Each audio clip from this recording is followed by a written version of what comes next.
Bismillahirrahmanirrahim. Assalamualaikum warahmatullahi wabarakatuh.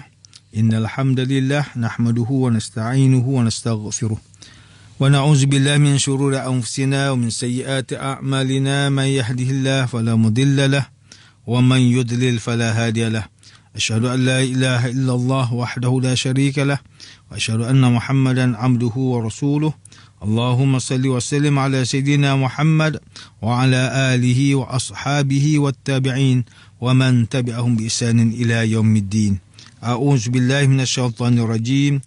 Ya ayyuhalladzina amanu taqullaha haqqa tuqatih wa la tamutunna illa wa antum muslimun. Amma ba'd. Yang berusaha Tuan Haji Ahmad Nazri Muhammad Yusof selaku penerbit rancangan tafsir Al-Quran dan seterusnya sidang pendengar yang dirahmati Allah, bersama saya Profesor Dr. Muhammad Najib bin Abdul Qadir, Fakulti Pengajian Islam, Universiti Kebangsaan Malaysia. Tuan-tuan, puan-puan, para pendengar yang dimuliakan, pada hari ini kita akan menyambung kembali rancangan tafsir Al-Quran bagi siri ke-100. InsyaAllah pada kali ini kita akan membincangkan mengenai pentafsiran ayat ke-41 surah At-Taubah. A'udzu billahi minasyaitonir rajim. Infiru khifafan wa thiqalan wajahidu bi amwalikum wa anfusikum fi sabilillah. Dzalikum khairul lakum in kuntum ta'lamun. Pergilah kamu beramai-ramai untuk berperang di jalan Allah, sama ada dalam keadaan ringan ataupun dalam keadaan berat. Dan berjihadlah dengan harta benda dan jiwa kamu di jalan Allah untuk membela agama Islam. Yang demikian itu adalah amat baik bagi kamu jika kamu mengetahui. Sidang pendengar yang dirahmati Allah, Profesor Dr. Muhammad Quraisy Shihab melalui kitabnya Tafsir Al-Misbah menyatakan bahawa ayat ke-41 surah At-Taubah ini menerangkan berkenaan dengan perintah untuk keluar berperang bersama-sama dengan Rasulullah sallallahu alaihi wasallam dan menegaskan bahawa hal tersebut pada hakikatnya Allah Subhanahu wa taala tidak memerlukan perkara itu kerana Allah telah membela dan mendokonnya. Selepas menjelaskan hal tersebut, maka jelaslah bahawa perintah berjihad pada hakikatnya adalah untuk kemaslahatan yang diperintahkan. Dan kerana itulah ayat ini sekaligus memerintahkan bahawa berangkatlah kamu semua menuju ke medan jihad dengan segera dan penuh semangat, sama ada dalam keadaan ringan ataupun berat, kaya atau miskin, kuat atau lemah. Ini kerana masing-masing mempunyai kemampuannya sendiri. Dan berjihadlah dengan harta dan diri kamu di jalan Allah. Yang demikian itu adalah lebih baik bagi kamu dari aspek duniawi dan ukhrawi. Jika kamu mengetahui betapa banyaknya kebaikan yang disiapkan oleh Allah kepada orang yang berjihad dan taat kepadanya, maka tentulah kamu akan melaksanakan perintah ini. Firman Allah Subhanahu wa taala, khifafan wa thiqala, yang bermaksud ringan atau berat. Ini dapat memberikan pelbagai makna. Perkataan khifafa adalah berbentuk jamak daripada kalimah khafif yang bererti ringan. Sedangkan kata lawannya ialah kalimah thiqalan adalah berbentuk jamak daripada perkataan saqil. Perkataan ringan dalam konteks ayat ini juga bermaksud jumlah yang sedikit, iaitu sedikit kelengkapan atau tanggungan keluarga dan anak-anak, atau boleh juga bererti penuh semangat. Jika makna itu yang dipilih, maka perkataan siqal ialah lawan atau antonimnya. Perkataan tersebut dapat juga difahami dengan maksud serangan yang berulang-ulang kerana yang melakukannya ringan gerakannya sehingga dapat mengulangi serangan. Adapun siqal pula maknanya ketika itu ialah kemampuan bertahan dalam menghadapi musuh. Perkataan harta di sini didahulukan sebelum perkataan jiwa, iaitu diri manusia, untuk menekankan bahawa perlunya menyumbangkan harta benda. Contohnya dalam situasi peperangan Tabuk, di mana kaum muslimin sangat memerlukan sehingga perang tersebut dinamakan sebagai Sa'al Usrah, iaitu masa krisis kerana banyaknya musuh. Jauhnya perjalanan dan sukarnya situasi. Keadaan ini juga disebabkan kaum muslimin yang masih lemah imannya enggan mengikuti peperangan.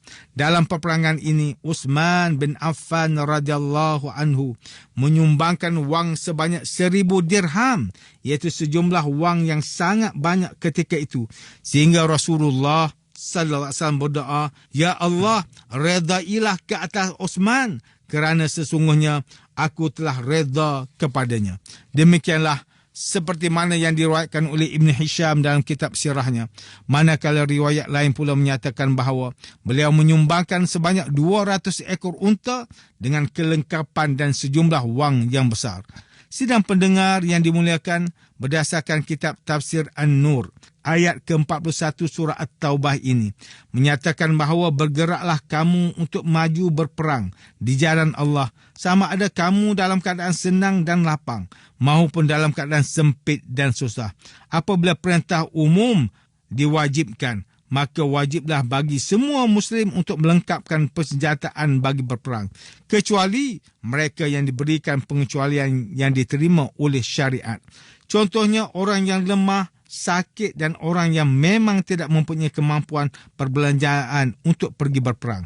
Para fuqaha telah menetapkan bahawa apabila musuh telah menyerbu ke dalam sesebuah negeri, maka peperangan bukan sahaja diwajibkan kepada orang lelaki, tetapi juga diwajibkan kepada orang perempuan. Dan berjihadlah kamu dengan harta dan jiwa kamu di jalan Allah. Maksudnya, sesiapa yang sanggup berjihad dengan harta dan jiwanya, maka wajiblah dia melakukan jihad dengan segala kemampuan.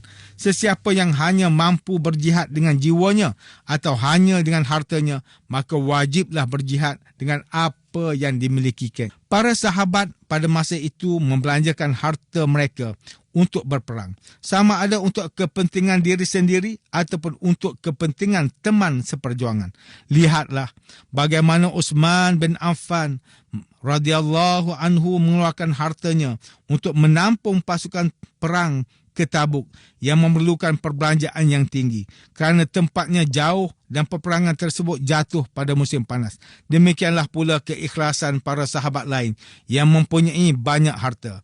Yang demikian itu adalah lebih baik bagi kamu. Maksudnya, apa sahaja yang diperintahkan kepada kamu, iaitu bergerak dan berjihad di jalan Allah untuk membela kebenaran, adalah lebih baik dan lebih bermanfaat bagi kamu, sama ada di dunia ataupun di akhirat, jika kamu mengetahuinya. Jika kamu mengetahui yang demikian itu, maka bergeraklah ke medan perang dan berjihadlah di jalan Allah. Dalam ayat ke-41 surah At-Taubah ini, Allah memerintahkan kepada kita supaya pergi berperang, di mana ia adalah perintah umum yang mewajibkan semua ahli masyarakat bergerak ke medan perang. Manakala Ustaz Salahuddin Abdullah dan Ustaz Omar Khalid melalui kitab mereka Tafsir Mubin mentafsirkan ayat ke-41 surah At-Taubah ini dengan menyatakan bahawa kaum muslimin telah diarahkan keluar berjihad di medan perang dengan seluruh kekuatan, sama ada orang tua atau orang muda, dengan berjalan kaki atau berkenderaan, ketika masih senang atau sukar, dengan hati yang riang atau susah, dan dengan mengorbankan segenap harta benda dan jiwa raga untuk menegakkan kalimah Allah Subhanahu wa ta'ala. Dalam kitab Al-Bahar dicatatkan bahawa dengan berbuat demikian, maka kamu akan mendapat 2 kejayaan dan kebaikan, iaitu di dunia dengan beroleh kemenangan dan musuh dihancurkan, manakala di akhirat pula kamu beroleh pahala dan keredaan Allah Subhanahu wa ta'ala.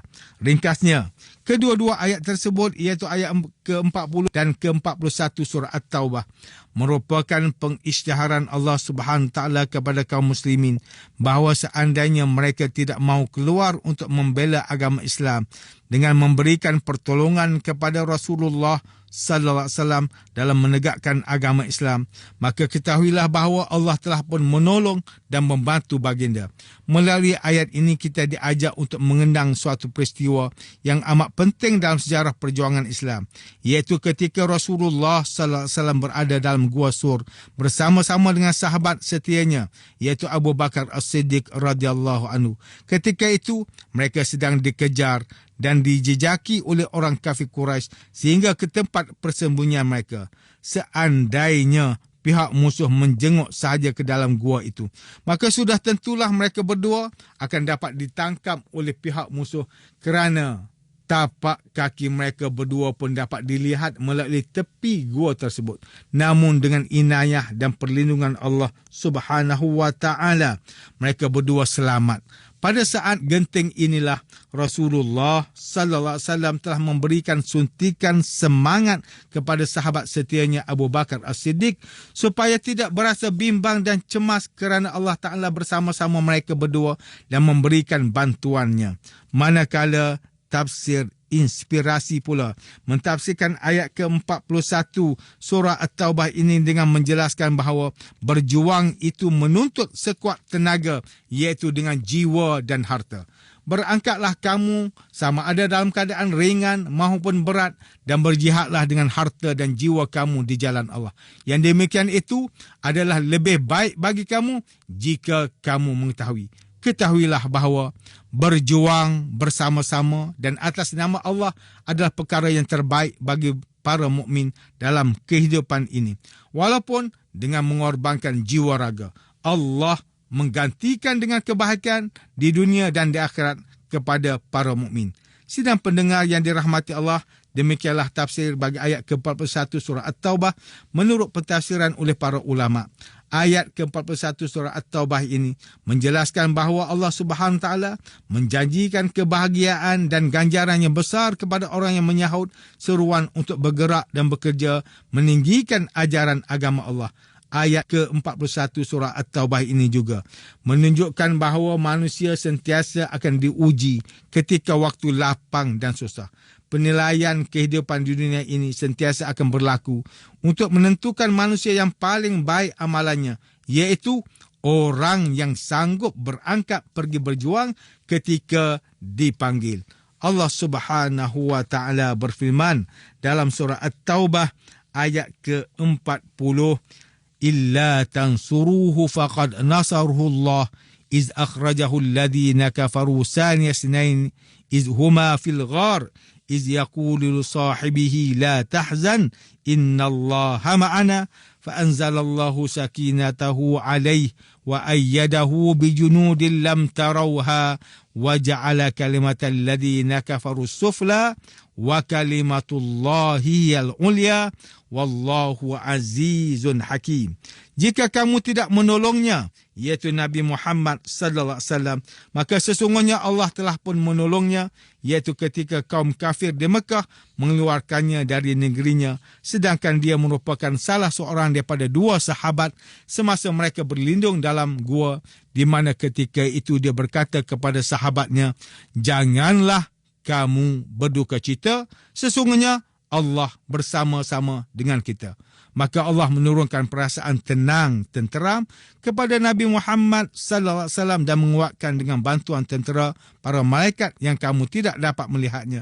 Dan Allah menjadikan seruan syirik orang kafir terkebawah, iaitu kalah dengan sehina-hinanya, dan sedangkan kalimah Allah iaitu Islam ialah yang tertinggi selama-lamanya. Sesungguhnya Allah Maha Berkuasa lagi Maha Bijaksana. Sidang pendengar yang dimuliakan, antara pengajaran yang boleh kita ambil daripada tafsir ayat ke-41 surah At-Taubah ini ialah, pertama, setiap Muslim hendaklah berusaha meletakkan keazaman dalam diri untuk menjadi sebahagian pelaksana dakwah Islam. Kedua, umat Islam hendaklah mengamalkan sikap bersungguh-sungguh dan sanggup berkorban untuk Islam, terutama ketika menempuh cabaran di akhir zaman. Sidang pendengar yang dirahmati Allah, sekian sahaja rancangan tafsir Al-Quran pada hari ini. Semoga kita semua mendapat manfaat daripada perbincangan ilmu ini. InsyaAllah, mudah-mudahan kita akan bertemu lagi pada siri rancangan tafsir Al-Quran yang akan datang. Wabillahi taufiq wal hidayah. Wassalamualaikum warahmatullahi wabarakatuh.